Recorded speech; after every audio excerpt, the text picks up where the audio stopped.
नमस्कार, unique story में आपका स्वागत है। भगवान राम की सौगंध खाकर राम से ही लड़ने चले हनुमान। जाने रोचक कहानी। हनुमान जी भगवान श्री राम से लड़ने पहुंचे थे। यह सुनकर हर कोई आश्चर्य में पड़ सकता है, लेकिन यह सत्य है। इस घटना का जिक्र श्री राम कथा में मौजूद है। आपको यह सुनकर और भी आश्चर्य होगा कि जब भगवान श्री राम से हनुमान जी लड़ने गए तो लड़ने से पूर्व भगवान श्री राम को ही सुमेरु और उनकी ही सौगंध भी खाई थी। यह घटना अपने आप में एक अनोखी घटना है और इसके बारे में बहुत कम ही लोगों को पता भी है। तो चलिए आपको यह प्रकरण बताएं। जब बजरंगबली को भगवान श्री राम से युद्ध करने के लिए जाना पड़ा था। पुराणों में एक कथा है जिसके अनुसार एक बार सुमेरु पर्वत पर सभी संतों ने सभा की। कैवर्त देश के राजा सुकंद को जब पता चला तो वह सभी संतों का आशीर्वाद लेने जा रहे थे। तभी रास्ते में उन्हें देवर्षि नारद मिले। राजा सुकंद ने उन्हें प्रणाम कर उनका आशीर्वाद लिया। इसके बाद नारद जी ने उनसे उनकी यात्रा का प्रयोजन पूछा। राजा सुकंद ने उन्हें संत सभा का आयोजन की बात बताई। इस पर नारद मुनि ने कहा, अच्छा है, संतों की सभा में जरूर जाना चाहिए। ऐसा कहकर सुकंद को जाने का आदेश दे दिया। सुकंद जैसे ही सभा में जाने के लिए आगे बढ़े, वैसे ही नारद जी ने उन्हें आवाज दी। इसके बाद उन्होंने राजा से कहा कि जिस सभा में आप जा रहे हैं वहां सभी को प्रणाम करिएगा, लेकिन ऋषि विश्वामित्र का अभिवादन बिल्कुल मत करिएगा। इस पर सुकंद बहुत ही अचरज में पड़ गए और उनसे पूछा कि क्या ऐसा करना उचित होगा। तब श्री नारद जी ने कहा कि वह भी पहले राजा थे, बाद में संत बने और आप भी राजा हैं। राजा सुकंद ने नारद जी की बात मान ली और सभा में पहुंचकर उन्होंने वैसा ही किया। सभा के समाप्त होते ही विश्वामित्र श्री राम के पास पहुंचे और अपने साथ सुकंद द्वारा किए गए अपमान की चर्चा की।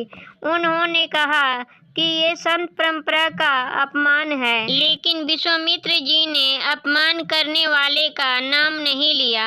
इस पर राम जी ने पूछा, किसने किया आपका अपमान?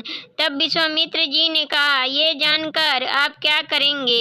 इस पर श्री राम जी ने कहा कि गुरु जी, आपके चरणों की सौगंध लेकर प्रतिज्ञा करता हूँ कि जिसका सिर आपके चरण में नहीं झुका उसका सिर मैं काट दूंगा। भगवान श्री राम की इस सौगंध का जैसे ही राजा सुकंद को पता चला, वह नारद मुनि को ढूंढने लगे, लेकिन नारद मुनि उन्हें नहीं मिले तो वो व्याकुल होकर रो पड़े। तब नारद जी उनके समक्ष प्रकट हुए और तब सुकंद ने सारी व्यथा उनसे सुना दी। यह सुनते ही नारद जी ने उन्हें माता अंजनी के शरण में जाने की सलाह दी। यह भी कहा कि यदि माता ने आपको बचाने का वचन दे दिया तो तुम जरूर बच जाओगे, लेकिन यह भी कहा कि वह किसी को यह नहीं बताएंगे कि नारद जी ने उन्हें यह सलाह दी है। राजा सुकंद तुरंत बजरंगबली के घर के बाहर जाकर रोने लगे और उनके रोने की आवाज़ सुनकर माता अंजनी बाहर आईं। तो सुकंद ने कहा, माता मुझे बचा लीजिए, अन्यथा विश्वामित्र जी मुझे मार डालेंगे। इस पर माता अंजनी ने सुकंद को उसके प्राण बचाने का वचन दिया। उन्होंने कहा कि तुम शरण में हो, तुम्हें कोई नहीं मार सकता। इसके बाद राजा सुकंद को विश्राम करने के लिए कहा। शाम ढले जब हनुमान जी माता अंजनी के पास पहुँचे तो उन्होंने सारी बात बताई, लेकिन सुकंद को बुलाने से पहले पवन सुत से कहा कि तुम पहले सौगंध लो। तब श्री हनुमान जी ने कहा कि वह श्री राम के चरणों की सौगंध लेते हैं कि वह सुकंद के प्राणों की रक्षा करेंगे। तब माता अंजनी ने राजा को बुलवाया। हनुमान जी ने पूछा, आपको कौन मारना चाहता है? तब सुकंत ने बताया कि उन्हें भगवान श्री राम मारने वाले हैं।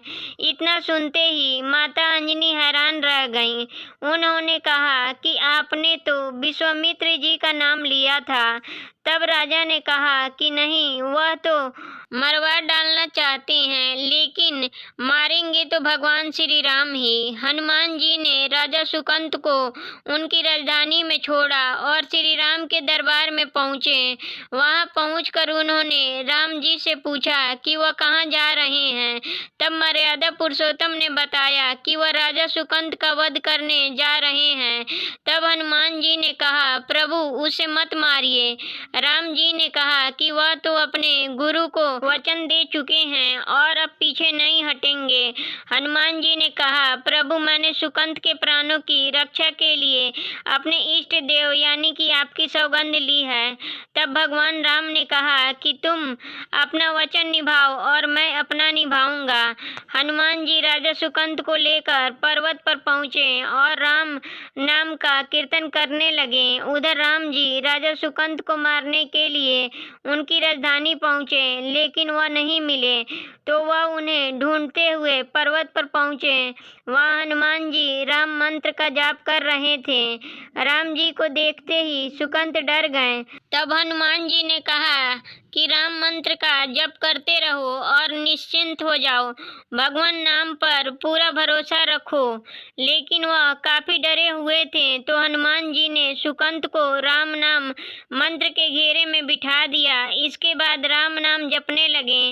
राम जी ने राजा सुकंत को देखकर जब वाहन चलाना शुरू किया, तो वह राम नाम के मंत्र के आगे विफल हो जाते। राम जी हताश हो गए कि क्या करें। यह दृश्य देखकर श्री लक्ष्मण जी को लगा कि हनुमान जी भगवान राम को परेशान कर रहे हैं, तो उन्होंने स्वयं ही हनुमान जी पर बाण चला दिया। लेकिन उस बाण से हनुमान जी नहीं, भगवान श्री राम जी मूर्छित हो गए, क्योंकि हनुमान जी के हृदय में श्री राम जी थे। राम जी जैसे ही होश में आए, वह हनुमान जी की ओर दौड़े। उन्होंने देखा कि उनकी छाती से रक्त बह रहा है।